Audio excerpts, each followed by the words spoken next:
True sister. So funny. It is funny, but I don't know why I agreed to do this with you. I rethink it every time you tell me she's sister. Because I'm funny and you're funny and we Hilarious. have a great dynamic.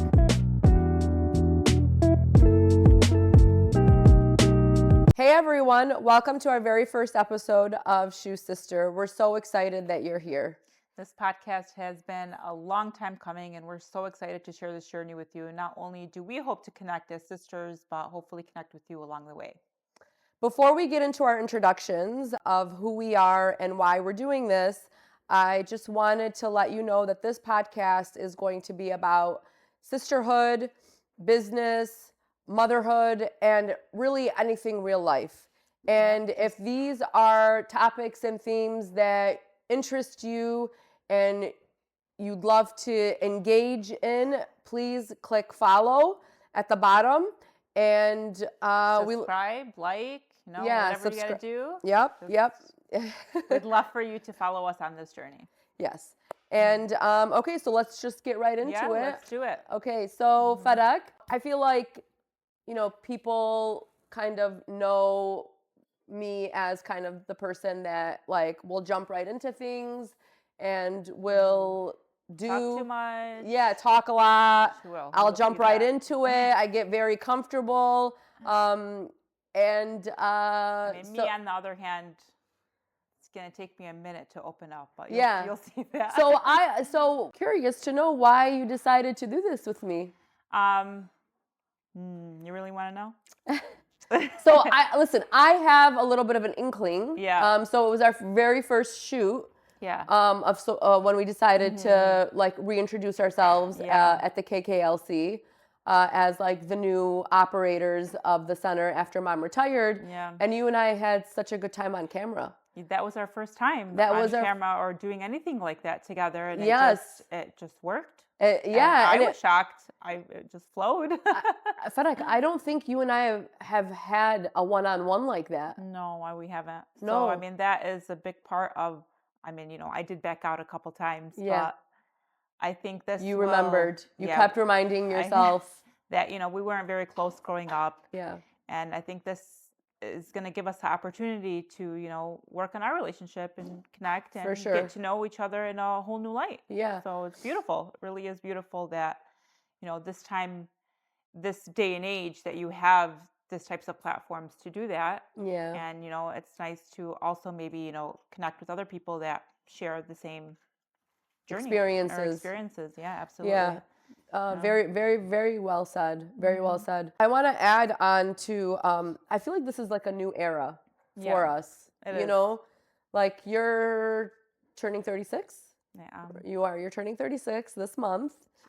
I'll be 39 this year. So you and I are about 3 years apart. So you wouldn't think that sisters being only 3 years apart or 2.5 years apart weren't that close growing up. I know. I know. And we're so different. We're so different. So different. And I think I grew up very differently. I was very sheltered. I think my best friend was Mom. Yeah. Growing up till my 20s. Yes. So, yes. So I think that played a role in. Yeah. Definitely. I think the way you were nurtured in our household was very different than the way I was nurtured. And I think that was. Were you nurtured? Yes. I was. Okay. I was nurtured, but I was nurtured in a very. That's another show. Yeah, I was nurtured and I was loved, of course. Yeah. Mama and Baba. They were very good to us. Yeah. But they just showed their love and nurture a little differently with me because I was the oldest. You were the oldest. And you were the youngest. Yeah. And Mama and Baba had us right after one another. We're three. And you and I are only 2.5 years apart. Abdullah and I are Irish twins. Yeah. And then you came along. Yeah, I think growing up, you and Abdullah were closer, and they used to play tricks on me. So I think that also played a role on why I didn't want to hang out with them.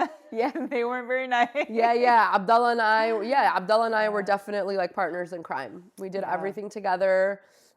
I always wanted to be with him, and I think partly I think partly the reason why Mama and Baba were a little rough on me is because I was kind of like boyish growing up. Yeah. I was like, I wanted to play baseball, and I Yeah. wanted to play the sports with Abdullah, and I wanted to be with Abdullah's friends, and I wanted to do all of that. And Mom was like, just calm down. Be a lady. Be a lady. Be a lady. Yeah. So yeah, yeah, we never got a chance to like really connect as sisters. And I think, I mean, I'm like recalling, you grew up pretty feminine. Yeah, I guess. Yeah, you were pretty, I you, guess, yeah, yeah. you grew up pretty feminine. I remember like, thinking about all the dresses Mom put me in and everything, but there was just a little bit. I mean, you have a way better memory. I barely remember anything from my I childhood. know, Fadek. Well, that's all trauma. Yeah. It's trauma. It's trauma. It's trauma gaps. Trauma blocks. Like there But are. I mean, that's crazy because I had such a beautiful, upbringing, but what is that trauma that made me block out that There are childhood, so many times where I will bring up memories, I will bring up moments, I will bring up experiences from our childhood, and she literally does not remember a thing. Nothing. And then when we realized, because I for so long always thought, like, I genuinely thought you guys, like you and Mom, thought that I was like this pathological liar and storyteller. Oh my gosh. I really did, because when I would tell, or I would retell the experiences, or I would retell, the memories, and I'm like, remember this, like you and Mom would look at me like I was crazy. I was like, I'm not crazy. This actually happened. This happened. We did this, That happens a lot. Yeah, I don't remember. And then there was a moment where we were sitting in the office at the center, and you were like, you were watching a movie, and the movie triggered something inside of you, and it like brought up these memories. Yeah. It brought up these memories, and you were like, and that's when you realized, oh my God, that like I do have trauma. There are memories. I just need to find a way to bring them out. To unlock it. Yep. Yeah. Unlock it. Maybe these conversations will help me unlock. Oh, sister. A nice little therapy session for me. Wow, sister. Wow. Yeah. I think that's great. Yeah, I definitely think so. So, some of the things that you're going to expect on this podcast are like real life moments like this, and us operating our mothers. Just life in general, just motherhood, life. Yeah, motherhood. Faith. But I think a big part of it is to us operating the business that our mother started. Yeah. We're the new operators of the Creative Kids Learning Center, which is a early education place, and also ABA therapy clinic. It's a 2-in-1.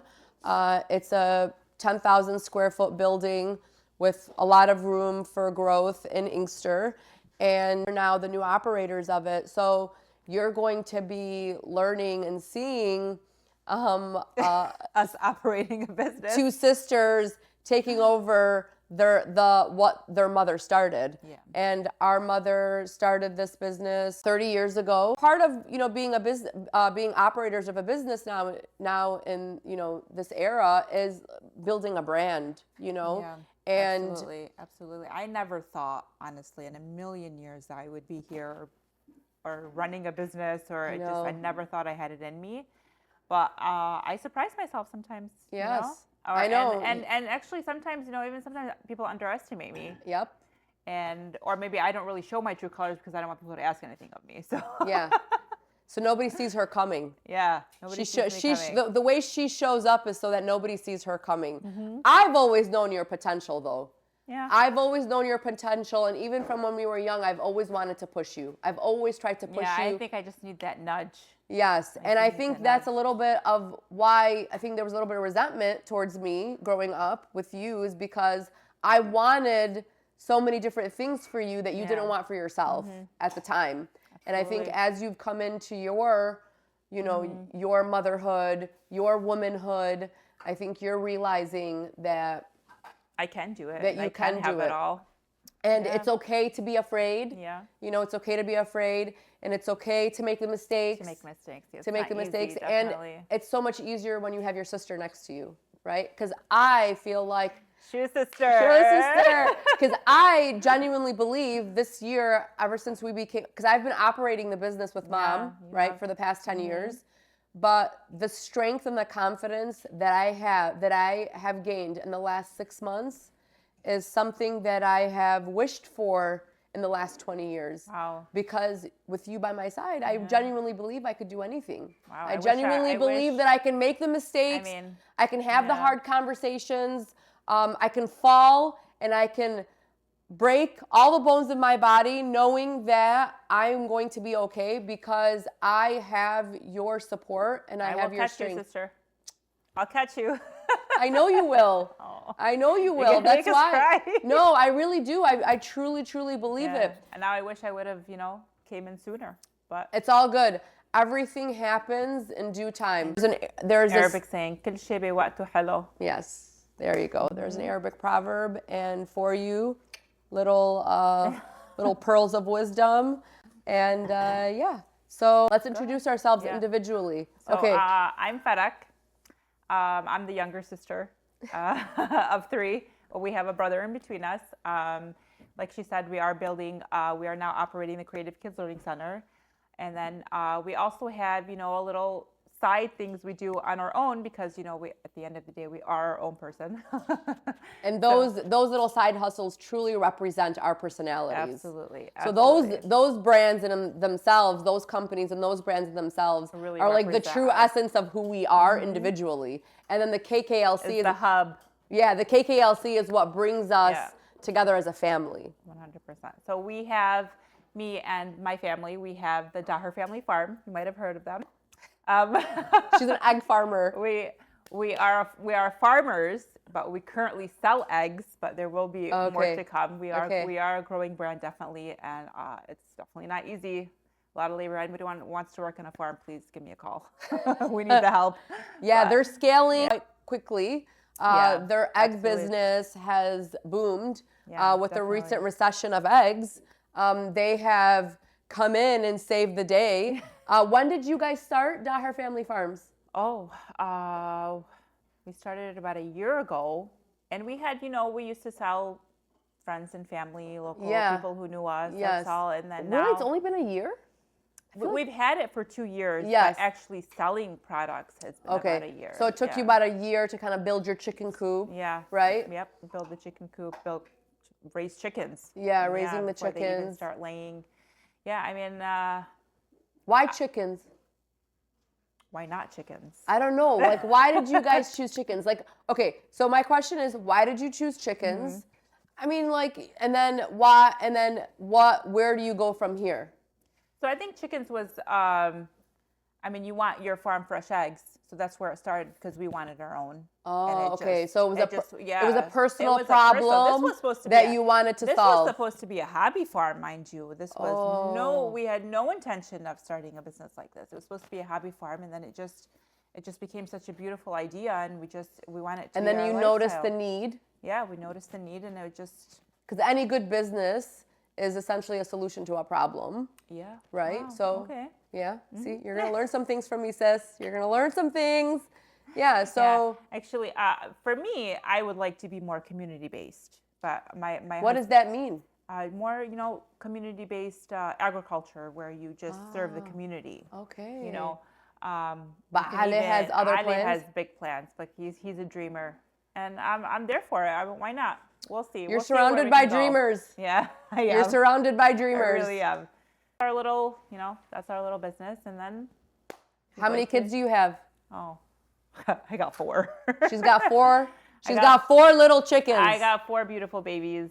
4 beautiful babies. My oldest is 8, so we have a very busy lifestyle, very, very busy lifestyle. But, with it really does take a village with my, having the KKLC, having my family, it really has been a blessing. And for me to be able to have 4 kids, you don't really hear, somebody having that much children. It's like 2 and then they're done. For sure. Yeah. Honestly, I would have more if I wasn't this old. Really? Yeah, I would. Yeah, If I started younger, I would have more. Yeah. Yeah. You had your first at what, 28? No, 29? 29. I gave birth at 29. 29. So, Yeah, I mean, that's a little bit later, especially coming from like, our culture. Yeah, from our culture back then, it was a little bit later, but now it's like It's very 30, common. 30 is the new 20. So, Yeah. ladies, take your Take your time. time. Take your time. Yeah. My name is Nawal, and I am the older sister. Married to Nader Audi, and we have 3 kids.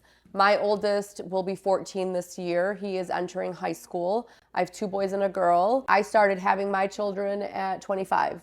So I got married when I was 24. So I had between 25 and 30, I had 3 kids.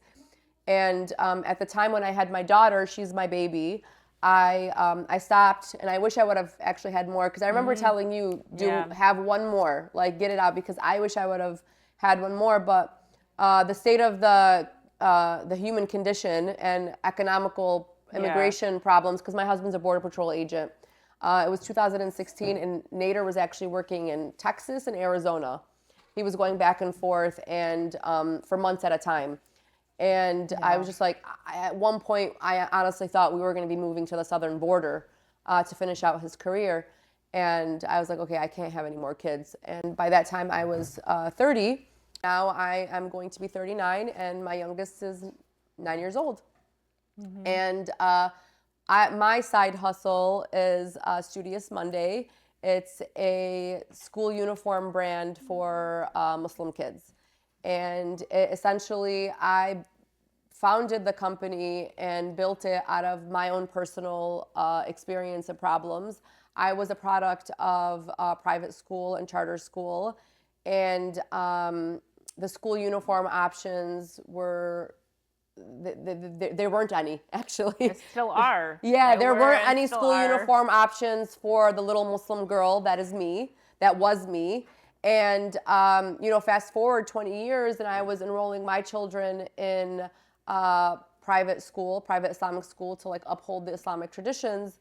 I walked into that school, and my daughter was, I think, 6 or 7 months, and she was on my waist, and I was walking in with my boys, and I saw the 10, 11, and 12-year-old girls, and they were in the same exact uniforms that I was in 25 years ago. And I remember looking at these girls, and I literally had an out-of-body experience. I was like, there is no way that these little girls are dressed like this. There's no, what was it? It was like 2019 or, no, it was, I can't remember, but it was like 2017, 2018. I was like, I cannot believe it is 2017 or 2018, and these girls are still wearing the midi pleat or the midi jumper over the pants. Just layers and layers and layers and discomfort and like mismatching and like the like faded out colors, and like how, like I just was like, how are you supposed to feel? How are you supposed to feel good about yourselves? How are you supposed to feel good about the hijab? Yeah, they never enrolled me in private school or charter like they did for you. But now that my children are in private school, just seeing that too, without even going through that, I was like, I could not believe it. Oh, and I was like, there's no way my daughter's going through it. I'm like, I am not. My daughter, I am going to raise her to be the best and the highest form of a Muslim woman, and that entails the hijab and certain levels of modesty. And I was like, she's not going to go through that. I don't want her to go through that, because I already went through it. I went through it, so she doesn't go through it, right? That's how that's how it goes. And I was like, no. So that year I took it upon myself to start a clothing brand, essentially. Finding, researching. I stayed in research and development for like over 5 or 6 years, developing this clothing brand. And finally, just this year, we dropped our school uniform collection. We have officially I could say this now publicly. We have officially signed on with Hamadi Educational Services. Woohoo! Shout out to Hamad Educational Services. So we have 4 schools that are, Studious Monday is coming on as a second vendor, second option for the girls that, want to wear our button-down tunics. And also GRA for the high schoolers, we are coming on as an option of wow, that's so exciting. Uniform Nawal. collection. Yeah, That's it is really very exciting. How do you feel? How do you How do I feel? How does it feel? I feel accomplished. Wow. I feel like I solved and I reached the goal that I set out 6-7 years ago. And Did you ever, I know I've seen you, I've seen you these past 6-7 years going through the ups and downs, and just, wow, it's like finally you can breathe. Yeah, honestly, hindsight is 20/20, and there were moments, I shared with you, I had so much resentment. I had so much resentment towards our own people, our own community. Yeah. Because I'm just like, this is a brilliant idea. Like, why is it taking so long, and why is it taking so hard for me to convince? Yeah. Especially our own, convince the people of this. But the humility of me standing before boards and people, and to really put my heart out there, and to put my heart has really helped me grow as a person. Yeah, absolutely. So I've seen that change. I really have seen that change. Yeah. And كل شيء بوقته حلو, right? Yes, كل شيء بوقته حلو, كل شيء بوقته حلو. And I am so grateful for the trials and the tribulations, and for me standing before the men and the women of these schools and talking to them about Studious Monday, and talking to them about this brand and the need for a rebrand or a redesign of school uniforms, and what that essentially means, and I'm so grateful, and I've grown so much, and I'm so excited, and I'm so happy, and I'm looking forward to taking this honestly nationally. There are so many Muslim communities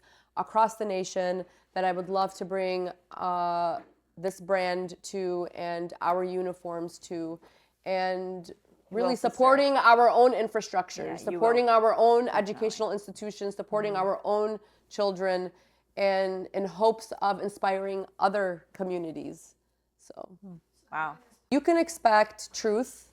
Definitely truth. You can expect vulnerability. Vulnerability. You can expect vulnerability. You can expect laughter. Yeah. You can expect kindness, and you can expect inspiration and motivation from us here at Shoe Sister, because that is what we are here for. We are here to represent sisterhood. We are here to represent Muslim women in business. If you have anything you'd like us to talk about, or maybe you'd like to share something with us, please, comment. Yes. Like, subscribe. Email us. We have all forms of communication, and we check them daily. So she checks them daily. Yeah, I check daily. The laptop is glued to her. Laptop and iPhone is glued to me. So we'd love to engage, and we'd love to talk. I love to talk. I love to talk. That's how I process. I'm an external processor. Next episode. I'm an external processor. I need you. Stop.